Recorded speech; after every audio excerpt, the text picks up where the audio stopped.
Welcome back to the deep dive. We are glad you're here. Great to be here. Today, we are opening up a file that at first glance might look like a standard logistics plan.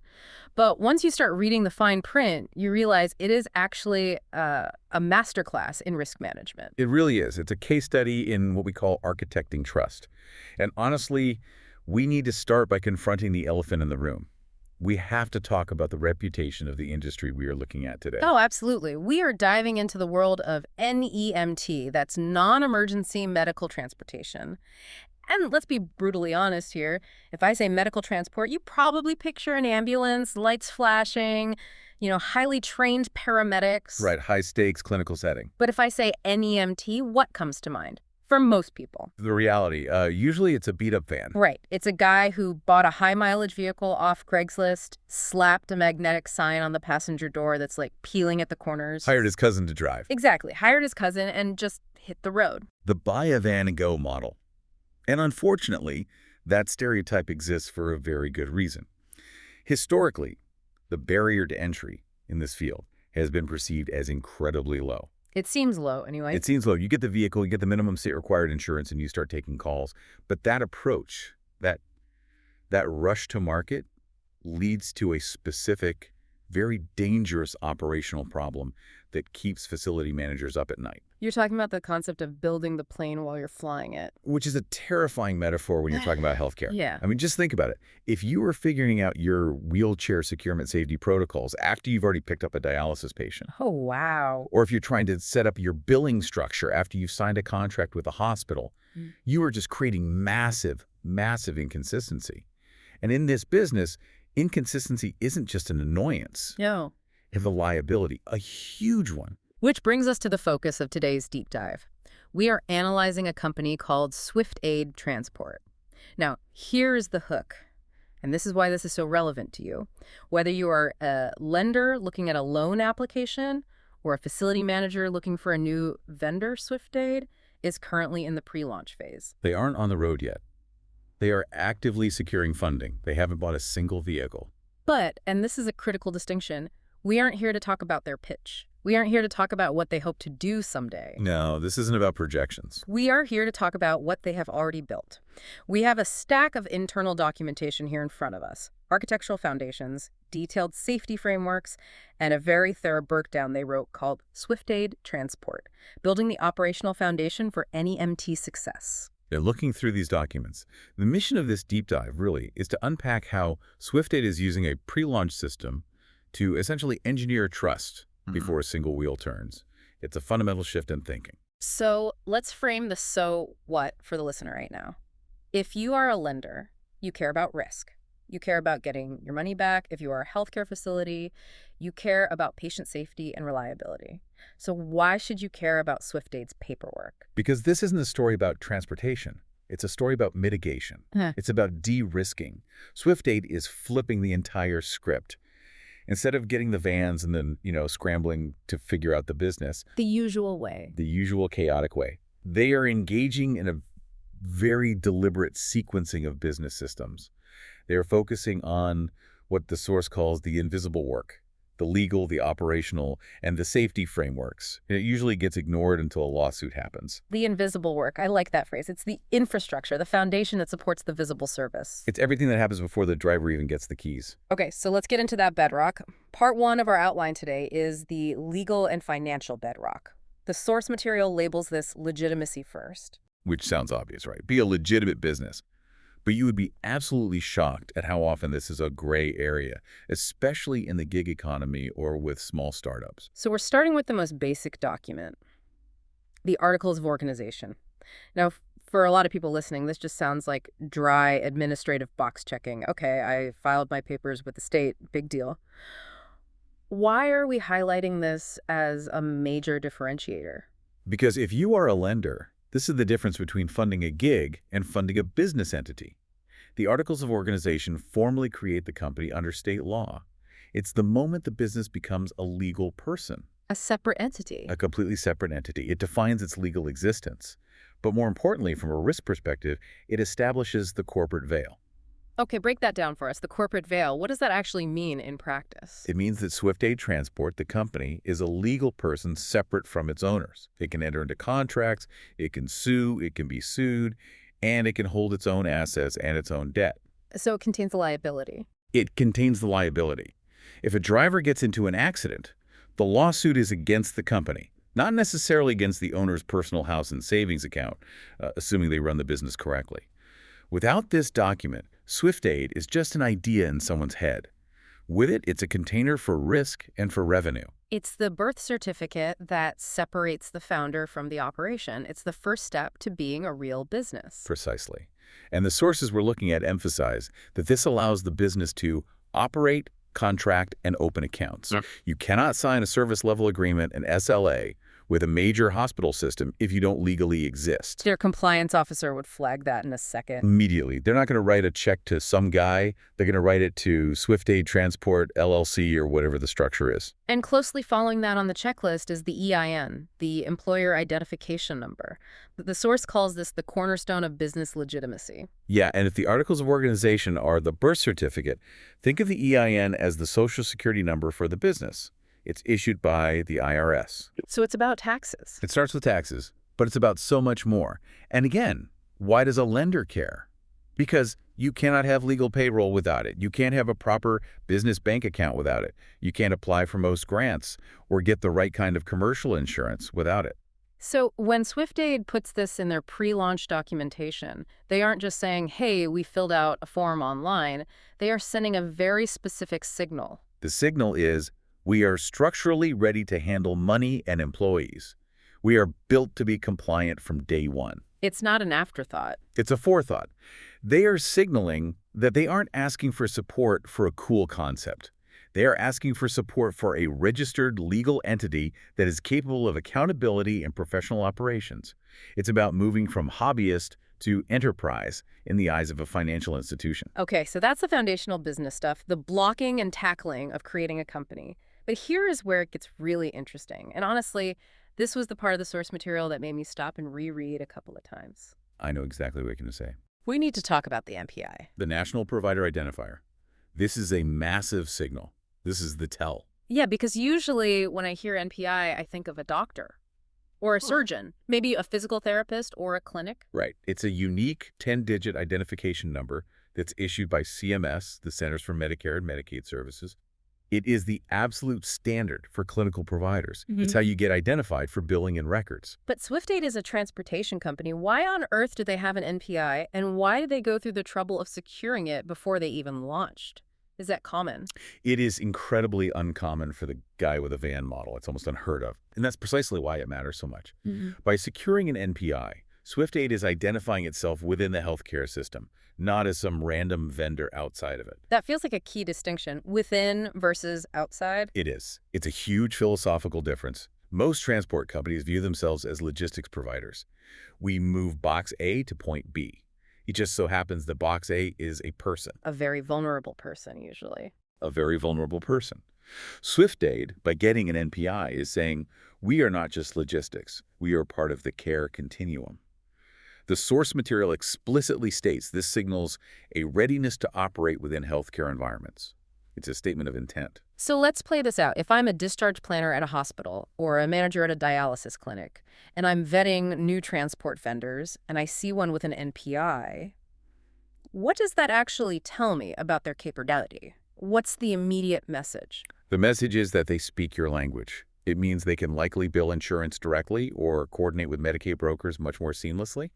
It implies they understand HIPAA data standards, because you have to attest to that to get an NPI. So it's a proxy for understanding the rules of the healthcare world. It creates a bridge.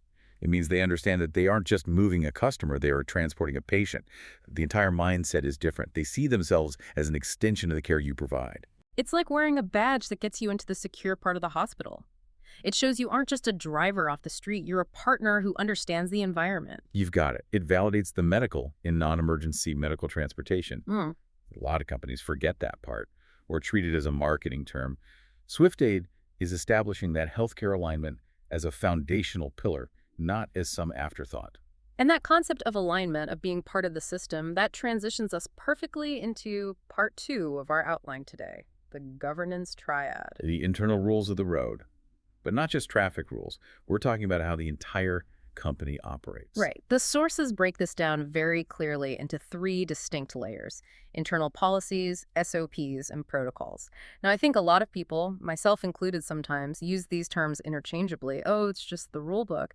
But the source material treats them as very different tools with very different purposes. Can you help us untangle them?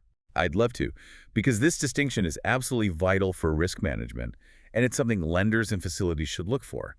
It's a hierarchy. Think of it like a pyramid. Okay. At the top, the broad base, you have policies. Policies set the standards and the ethical boundaries. They answer the question, what are our values? Then in the middle, you have SOPs, or standard operating procedures. They document the routine process. They answer, how do we do our daily work? And the top of the pyramid. At the very top, the sharpest point, you have protocols. Protocols define specific actions under specific, usually critical conditions. They answer the question, what do we do when something goes wrong? Policies, SOPs, protocols, what, how, and what if. That's a great way to put it. What, how, and what if. Okay, let's unpack each one, starting with that first layer. Internal policies. The source calls these the expectations and responsibilities. Policies are essentially the constitution of the company. They define the who we are and what we allow. The source material we have highlights things like employee conduct, ethics, and this is crucial for any healthcare partner confidentiality and information handling. That confidentiality piece is huge. If I'm a facility manager, I am terrified of HIPAA violations. That's a career-ending mistake. You should be. The fines are astronomical, but the loss of patient trust is even worse.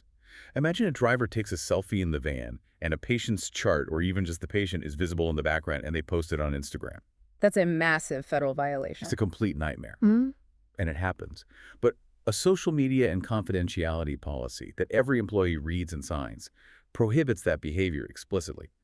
It sets the ground rules. So seeing that SwiftAid has this pre-launch policy regarding information handling is so reassuring to a potential partner. It means SwiftAid has set the standard for privacy before they've hired the first driver. They aren't waiting for a data breach to write a policy about data safety. They've already built the fence. The source also mentions workplace accountability. What does that cover? That covers everything from dress code to anti-harassment rules. It protects the employees, too. It sets clear boundaries and expectations. It prevents that Wild West culture that can pervade small transport startups where, the rules are whatever the owner feels like that day. This says, here is who we are and here's how we behave every single day. Okay, so that's the what, the big picture rules. Now let's move down to the how. Layer 2, standard operating procedures, or SOPs. Right. This is the step-by-step documentation of the daily work. If policies are the constitution, SOPs are the instruction manual for every task. And the source lists some very specific examples: dispatch and scheduling processes, vehicle inspections, incident reporting, client communication standards. Let's drill into vehicle inspections as a concrete example. A policy might say, we will maintain safe vehicles. It's a nice sentiment. It's a goal. But it's not actionable. Exactly. An SOP says driver will arrive at 7 a.m. They will conduct a 15-point walk-around inspection of the vehicle. They will check tire pressure to ensure it is above 35 psi. They will cycle the wheelchair lift 3 times to check for hydraulic leaks or grinding noises. They will log this inspection in the company app with a timestamp before the key goes in the ignition. I see the difference so clearly there. One is a promise. The other is a checklist that proves the promise is being kept. And this is where that trust angle becomes so tangible for facilities. SOPs remove guesswork and variability. The source explicitly says they support training so that service is reliable regardless of who is driving. That is such a common pain point for facilities. You get one driver who is great. Dave is amazing. He's always on time. He knows all the patients. But then Dave takes a sick day and you get Steve. And Steve has no idea how to operate the lift, or where the side entrance is, or that Mrs. Smith gets anxious in traffic. Exactly. That variability is a risk. It creates stress for the patient and headaches for the staff. SOPs kill that variability. They ensure that the task is performed correctly, the same way, every time, because the process is documented and trained. It's not left up to the individual driver's mood or memory. Which leads us to the third and arguably most critical layer for actual patient safety: protocols. The source defines these as specific actions for specific conditions. The what if. This is the safety net. Policies are general. SOPs are for routine work. Protocols are for the critical moments, the non-routine events. We're talking about physical safety, health safety, emergency response. This is where the rubber really meets the road. Let's look at the specific examples provided in the source. Mobility device securement. This isn't just a vague instruction to put the wheelchair in the van. A protocol for this is incredibly detailed. How so? It's a specific step-by-step process on how to strap down a wheelchair based on its make and model. How do you lock the brakes on a powered chair versus a manual one? What angle do the 4-point tie-downs need to be at to provide maximum stability? Where are the anchor points on the vehicle floor? Why does that level of excruciating detail matter so much? Physics. Basic physics. If that van gets into a fender bender at just 30 miles per hour, an unsecured or improperly secured 300-pound motorized wheelchair becomes a deadly projectile. SwiftAid defines this pre-launch. They're engineering that risk out of the system. They aren't figuring it out on the fly. The other one that jumps out at me from this source is infection control. Massive. Especially post-pandemic. This is top of mind for every single healthcare facility. They need to know, if you transport a patient with a known respiratory infection or something like C. diff or MRSA, what is your protocol? Do you just spray some air freshener and wipe the seat with a paper towel? I really hope not. A proper protocol, like the one SwiftAid has documented, likely involves specific dwell times for medical-grade disinfectants on all high-touch surfaces. It specifies which cleaners kill which pathogens. It's a clinical approach to cleaning a vehicle, not a consumer one. So you're not getting cross-contamination between a patient going to an oncology appointment and one coming from a skilled nursing facility. That is the entire point. It protects every patient. And finally, under protocols, emergency response. What happens if the van breaks down on the highway with a dialysis patient on board who needs to get to their treatment now? What happens if a patient has a mild seizure in transit? For most startups, that's when panic ensues. The driver calls the owner doesn't know what to do, they call the hospital. It's messy and valuable time is lost. And the patient is stuck in the middle of it. Exactly. SwiftAid's protocols define the precise escalation path. If a medical event occurs, pull over safely, call 911 immediately, then call dispatch with your location, then dispatch calls the receiving facility. It's script. It's scripted safety. It removes the human element of panic. It does. And this is where you really see that concept of architecting trust come to life. By defining these specific protocols, they are ensuring a consistent, safe response to danger or variability. They are prioritizing patient safety over speed or convenience. They aren't just hoping for the best, they are planning in detail for the worst. That is what a risk officer at a bank wants to see. That is what a risk manager at a hospital needs to see. So we've got the legal structure, we've got the governance rules, the Constitution, and the instruction manuals. Now let's talk about the engine that runs it all, Part 3. Systems, infrastructure, and scalability. Right. The tech stack and the back office. The machinery. It's pretty clear from the documents that SwiftAid isn't planning on using a spreadsheet and a whiteboard, are they? No. And thank goodness for their future partners. The source highlights that they are establishing operational systems pre-launch. We're talking professional-grade scheduling platforms, dispatch workflows, digital documentation systems, and automated compliance tracking tools. I have to play devil's advocate here for a second. Why invest in all that sophisticated software before you even have customers? Isn't that just burning cash unnecessarily? Why not start with Google Calendar and an Excel sheet and then upgrade later when you have revenue? It's a fair question, and it's a trap a lot of startups fall into. It is an investment, yes. But the source frames this as building architectural foundations for scalable enterprise growth. Unpack that for me. Here's the logic. If you start with a spreadsheet, it works for 5 rides a day, maybe 10 if you're lucky. But what happens when you land that first big contract with a major dialysis center, and suddenly you have 50, 60, 100 rides a day? The spreadsheet breaks. You get double bookings. Drivers get sent to the wrong address. You miss pickups. You have total operational chaos. And in this industry, chaos means you lose the contract just as fast as you got it, and you damage your reputation. By implementing these professional tools now, SwiftAid can handle that volume from day one. It prevents that operational collapse that so many small NEMT companies experience. So it's about being ready for success, efficiency, and scalability. But there is another word here that's just as important: transparency. These professional systems track everything: timestamps for pickup and drop-off, GPS logs of the route taken, speed monitoring, digital driver notes, complete audit trails. Why does a lender care about GPS logs? That seems like micromanagement. Fraud prevention. It proves the rides actually happened. For billing purposes, especially with Medicaid or insurance, you need to prove service delivery. It proves the driver was where they said they were, when they said they were there. It allows for a level of accountability and auditability that paper logs and spreadsheets never can. It protects everyone, the patient, the facility, the company, and the payer. Absolutely. And it's not just the operations side, the on-the-road tech. The source also makes a point to mention the back-office backbone. This includes professional bookkeeping software, payroll readiness, insurance documentation management, and audit workflows. Okay, this section feels like it's written specifically for the lenders in our audience. It is. This is all about demonstrating long-term sustainability. Many small businesses fail not because they don't have customers, but because they lose control of their cash flow. They run out of operating capital, or they get hit with a big quarterly payroll tax bill they didn't set money aside for. Exactly right. By setting up proper bookkeeping, audit workflows, and payroll readiness now, SwiftAid is massively reducing its own operational risk. A lender can look at this and see that the mechanism to manage finances is already built. It's a machine ready to process revenue and expenses correctly, not just a bucket to catch cash in. It really does frame preparation as an investment, not a cost. That's the key phrase from all this. Preparation isn't a cost on the balance sheet, it's an asset. It has real value. So let's zoom out a bit. We've looked at the legal nuts and bolts, the governance, the tech. Now I want to talk about the philosophy that seems to be driving all of this. Part 4 of our deep dive, this strategic philosophy. Why go to all this trouble to build before you buy? When you distill it all down, it comes down to two core principles: transparency and risk mitigation.